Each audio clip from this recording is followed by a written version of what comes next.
ஸ்ருதிஸ்மிருதி புராணானாம் ஆலயம் கருணாலயம் நமாமி பகவத்பாத சங்கரம் லோகசங்கரம். அபார கருணா சிந்தும் ஞானதம் சாந்த ரூபிணம் ஸ்ரீச்சந்திரசேகர குரும் பிரணமாமி முதான்வகம். குரும் நாம்னா மஹிம்னாச்ச சங்கரோ யோ விராஜதே ததீயாங்கிரி கலத்ரேனு கணாயாஸ்து நமோ நமः. ஸ்ருதிஸ்மிருதி புராணாலாம் உங்களுக்கு எல்லாம் தெரியும், கருணைக்கு ஆலயமா இருக்கார். அடுத்து சொன்ன ஸ்லோகம் பரிவா பண்ணது. குரு நாம்னா மஹிம்னாச்ச சங்கரோ யோ விராஜதே. எந்த குருவானவர் மகிமையோடு இருந்துட்டு இருக்காரோ, நல்ல கீர்த்தியோடு இருந்துட்டு இருக்காரோ, அந்த பேரோடு சங்கரனா இருந்துட்டு இருக்காரோ அவருக்கு நமஸ்காரம் பண்ணேன்னு பெரியவா சொன்னா. அந்த மாதிரி நமாமி பகவத்பாத சங்கரம் லோகசங்கரமாக லோகத்துக்கு நல்லதை பண்ணக்கூடிய சக்தி, லோகத்துக்கு நல்லதை பண்ணக்கூடிய பாக்கியம், லோகத்துக்கு நல்லது பண்ணக்கூடிய புத்தி எல்லாத்தையும் ஆச்சாரியார் கொடுக்கறதுக்கு எல்லாரும் சேர்ந்து பிரார்த்தனை பிரயத்னம் ரெண்டும், மனுஷ பிரயத்னம் ஈஸ்வரிய பிரார்த்தனை எல்லாரும். ஜெய ஜெய சங்கர் ஹர சங்கர். நமः பார்வதீபதயே. கோவிந்தநாம கீர்த்தனம். இந்த பகவானிடத்துக்கும் நமக்கு என்ன உறவுன்னு கேட்டா, வேற ஒரு இடத்துல நமக்கு ஆக வேண்டிய காரியம் ஒன்றும் இல்லை, சொல்லி தெரிய வேண்டியது ஒன்றும் இல்லை. அவர் எது வச்சிருக்காரோ அதான் சரி. நாம் போய் அதை மாற்று இப்படி மாற்று இப்படி மாற்றுன்னு கேட்க வேண்டாம். அதுக்காக சுவாமி இல்லை, அவருக்காரையும் அவர் கொண்டு போறார், அவர் ஒரு சட்டம் ஒரு அதிகாரம் கொண்டு போறார். நாம் போய் அதில் தலையிடுறதுக்கு நமக்கு அதிகாரம் கிடையாது, சொல்லவே வேண்டியதில்லை. பின்ன சுவாமி என்னத்துக்கு நமக்கு? எல்லாரும் நம்ம மாட்டம் அசடாவே இருந்துச்சா, அசத்துக்கெல்லாம் ஒரு வீடு வேணும் இல்லையா, அசத்தை சுத்தம் பண்றதுக்கு ஒரு இடம் வேணும் இல்லையா. அதுக்காக அதை மனசுல அமைச்சிடுவோம்னா நம்ம அழுக்கு நிவர்த்தியை சுத்தப்படுத்துறதுக்கு அந்த லட்சணத்துக்கு தான் ஒரு சுவாமி. அவருக்கு என்ன லட்சணம்னா, இப்ப பூர்வேசாமி குரு காலேன அனவச்சேதா. ஆரோப்ப நம்ம சுத்தப்படுத்துறதுக்கு ஒரு குருன்னு வச்சுக்கோ, குருஹத்தின்னு சொன்னேன், குருஹத்தின்னு சொன்னேன். நம்ம சுத்தப்படுத்துறதுக்கு ஒரு குரு வராருன்னு வச்சுக்கோ. அரே அந்த குரு சுத்தம் வர்றதுக்கு அவருக்கு ஒரு குரு இருக்கார், ஏதோ ஒன்றும். அப்ப அவருக்கு ஒரு குரு இருக்கார், அவருக்கு ஒரு குரு இருக்கார். இப்படியே இந்த குரு பரம்பரை வச்சுன்னா முதல்ல எப்பவும் சுத்தமா இருந்தா தானே முதல்ல ஒரு குருவாக அவரை இருந்து சுத்தப்படுத்தி தானே சுத்தப்படுத்தின்னு வந்திருப்பார். எப்பவுமே சுத்தமா ஒரு வச்சு இருந்தா தானே அங்க இருந்து ஒரு சார்ஜ் பண்ணிட்டு அந்த பேட்டரியை சார்ஜ் பண்ணிட்டு நம்ம கொடுக்கறதுக்கு ஒருத்தர் வர முடியும். அதனால அந்த நேச்சர்லயே ஒரு நிறைஞ்ச ஒரு நேச்சர்லயே எலக்ட்ரிசிட்டி இருக்கிற மாதிரி அது நிறைஞ்ச ஒரு சக்தியானது ஒன்று இருக்கணும்ப்பா. அது சுத்தமா இருக்கணும், அது சஞ்சலம் இல்லாம இருக்கணும், அசையாம இருக்கணும், கெட்டியா இருக்கணும். எதை பிடிச்சிருந்தா நமக்கு எந்த பெருங்காத்து இருந்தா கூட இரும்பு கம்பமா இருக்கணும். அது அப்ப ஏற்பட்ட ஒரு இரும்பு கம்பம் இருக்க, அப்படி ஒன்று இருந்தா தான் நாம் அதை பிடிச்சிட்டு நாமும் அதில் ஸ்திரமா இருக்க முடியும், சஞ்சலம் இல்லாமல் இருக்க முடியும். அப்பதான் நமக்கு யோகம் கிடைக்கும். அந்த யோகத்துக்காகத்தான் சுவாமி யோகம்னு யோகசாஸ்திரத்துல பாக்கி பலதாத்தாவோ ஜெகத்கர்த்தாவோ அதை பத்தி எங்களுக்கு கழிவே கிடையாது. அந்த லட்சணமே சொல்லல, இந்த லட்சணத்தையும் அடியோடு விட்டுட்டா. அடியோடு விட்டுட்டு நமக்கு இருக்கிற உறவு சுவாமிக்கு நமக்கும் அவர் அனுகிரகம் பண்றாருன்னு இல்லை, அவர் இருந்தா போறோம் நமக்கு, அவ்வளவுதான்.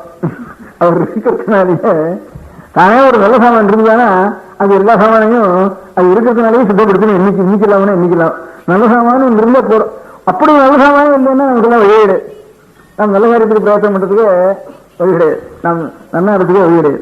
அப்ப ஏற்பட்ட அந்த உறவு தான் சாட்சாத் ஈஸ்வரன், ஒரு கருணா சமுத்திரம், தயா சமுத்திரம், நித்திய சுத்தன் நித்திய புத்தன், எல்லாத்துக்கும் மூலபுருஷன். அவன் சஞ்சலமே கிடையாது. இன்னும் தமிழ்லையும் சொல்றப்போ பற்றற்றானுடைய பற்றை நாம் பற்றினோம்னா நாமும் பற்றற்று வீடு உண்டு. திருக்குறள் சொல்றப்போ பற்றற்றான் இருக்கான், அவன் தான் சுவாமின்னு வேறு. எந்த காலத்திலும் பற்றற்றான் இருக்கான். அவனோட சம்பந்தத்தினால பாக்கி எல்லாரும் கொஞ்சம் பற்றற்றவளா ஆயிடுவா, கொஞ்சம் கொஞ்சம் கொஞ்சம் கொஞ்சமா. அப்படி பற்றற்ற லோகத்தில் இருந்தாலும் நமக்கு இன்னும் ஈஸ்வரன காலம் கொஞ்சம் அது இன்னும் தெரியும். அதான் தெய்வத்துக்காலும் குரு பரிசுங்கிறதுக்கு அந்த பற்றற்ற வஸ்துவை நம்ம நேரம் அனுபவிக்கல. வாஸ்தவத்துல அந்த இடத்துல போய் சார்ஜ் பண்ணிட்டு இவனுக்கு ஆசை இல்லாம ஒருத்தர் நமக்கு கிடைச்சிட்டான்னா அவன் அந்த சுவாமியை காட்டிலும் நம்ம இவன் பெரிய சுவாமி. இப்ப அந்த சுவாமிக்கு இவனுக்கு என்ன வித்தியாசம்?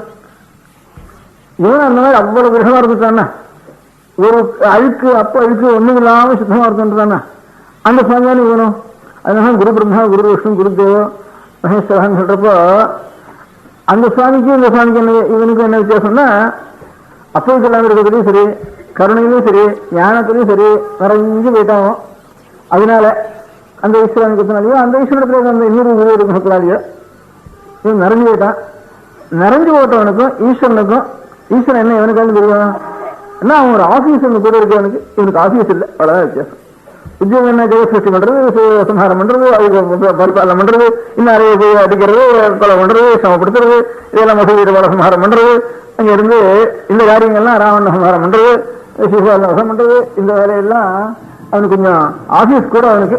இவன் ஆபீஸ் வேலை இல்லாம இது மிச்சம், அவ்வளவுதான். பாக்கி எல்லாத்துலயும் அவனை எந்த காரியத்துக்காக அவனண்ட போறவன் நம்ம அந்த ஈஸ்வரன்டத்தை, அந்த காரியம் அவனுக்காக வேலை இருக்கு சுவாமிக்கு. இந்த வேலையே இல்லாம உட்கார்ந்து இருக்கிறவன் நமக்கு குரு, அவனுக்காக நமக்கு அவன் இங்கேயோ தான் ஈஸ்வரன், ஈஸ்வரன் நினைச்சு பார்த்துக்கணும், யோகம் பண்ணி பார்த்துக்கணும், இவன் பிரத்யட்சமா பார்க்கணும் நம்ம. அதனால அந்த ஈஸ்வரனை காட்டிலும் குரு பெரிய செய்யணுட்டு.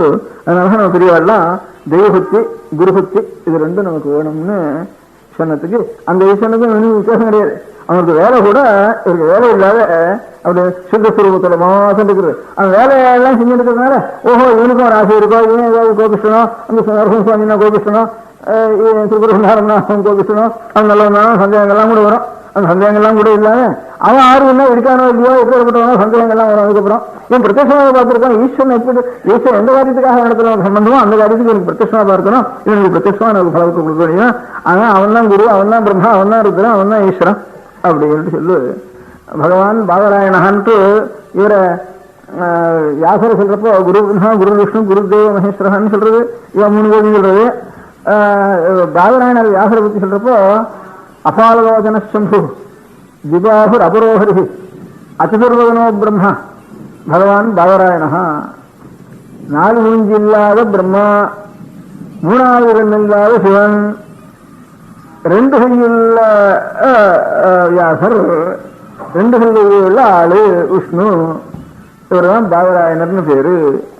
அபாலலோச்சன சம்பு, நெத்தியில் ஒரு கண் இருக்கு, அந்த கண்ணு அவனுக்கு அபாலலோச்சன சம்பு. அச்சதுர்வதனோ பிரம்மா திபாபுர் அபரோ ஹரி பகவான் பாதராயணா. 2 கையுள்ள ஹரி, அதுதான் பாதராயணர் வியாசர்னு. வியாசர் எல்லாருக்கும் மூல குருவானதுனால எல்லா குருவும் நமக்கு குரு பிரம்மா குரு விஷ்ணு குரு தேவ மகேஸ்வரன்ட்டு சொல்லியிருக்கா. அதனால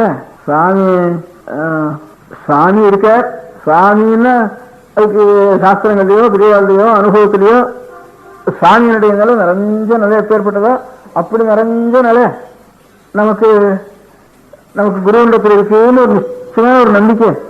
அப்பேற்பட்ட குரு நமக்கு கிடைச்சிட்டாலனா சுவாமி கூட நமக்கு வேண்டாம். சாமியோட என்ன ஹரி அந்த ஹரி வேண்டாம் இல்லையா? அதனால அப்படி நம்பிக்கை நமக்கு ஒண்ணும், அந்த நம்பிக்கை நிஜமான நம்பிக்கையா இருக்கணும். அதனால வாஸ்தவம் அப்படி நமக்கு நம்பிக்கை வந்துட்டுதானா அப்போ சுவாமி கூட வேண்டியதில்லை. இல்லைன்னா ஒரு வழிகாட்டியா மாத்திரம் ஒரு பெரியவாள் கிடைச்சாலாம் அவளை குருபக்தி பண்ணிட்டு அப்புறம் தான் ஈஸ்வரன். கொஞ்சம் நமக்கு நம்பிக்கை குருவிடத்துல கொஞ்சம் குறைவா இருந்தா தான் ஈஸ்வரனை வேணும். ஆனா ஈஸ்வரத்தில் இருக்க ஈஸ்வரன் இல்லாத இது நமக்கு லோகத்துக்கு கட்டியே இல்லையே. இப்பேற்பட்ட குரு நமக்கு கிடைக்கிறதுக்கு பூர்வேஷா குரு, நமக்கு குரு நமக்கு குரு நமக்கு குரு நமக்கு குருன்னா எல்லாத்துக்கும் மூல குருவா ஒருத்தர் எப்பவும் சாஸ்திரமா இருக்க முடியாது வேணும், அவன் தான் ஈஸ்வரன். அதனால அவனிடத்துலயே நேரம் சம்பந்தம் நமக்கு கவனமான வேண்டியதில்லை. அதுதான் வீட்டராக விஷயம் தான் சித்தம்னு அடுத்து ஆசீர்வாத மாசம் நினைச்சிருந்தா கூட பூர்வம் எனக்கு இப்படின்னு ஈஸ்வர பிரசானம் சொன்னார். ஈஸ்வர பிரசானம் இப்போ நமக்கு ஆசையெல்லாம் விட்டவன் நேரம் ஒரு ஆள் ஆப்படாத போனாதான் அது கொஞ்சம் அரகரா இருக்கிற ஆச்சாரியால் கொஞ்சம் வாங்கிட்டு பக்தி மாத்திரம் நாம் பண்ணிட்டு ஈஸ்வரனுக்கு போய் தியானம் பண்ணி பஞ்சாஷ்டாவது ஜபம் உபாசனம் பண்ணிடணும். ஈஸ்வரனுடைய சுரூபத்தை சாஸ்திரத்தை சொல்லிருக்கிற மாதிரி அது சுத்தமான சுரூபம், அது சமுத்திரமான சுரூபம், அதுக்கு கொஞ்சம் கூட அசையாது. சித்தவிருத்தி கொஞ்சம் கூட அசையாதவன் ஈஸ்வரன், சித்தவிருத்தியை கொஞ்சம் கூட சரிக்காதவன் ஈஸ்வரன் அப்படின்னு நினைச்சு அவனை தியானம் பண்ணி நாம் தன்மையும் ஆகணும். அப்படி இல்லாம நமக்கு அந்த ஈஸ்வரன் எவ்வளவு சுத்தமாகவும் அவ்வளவு உதாயம் அவ்வளவு சரிக்காமலும்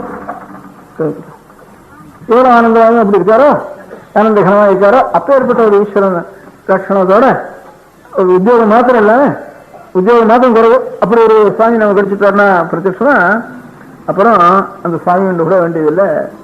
அதான் தெய்வபக்தி காரணம் குருபக்தி விஷயம் சொல்றதுக்கு. நம பார்வதி பதயே கோவிந்தநாம கீர்த்தனம்.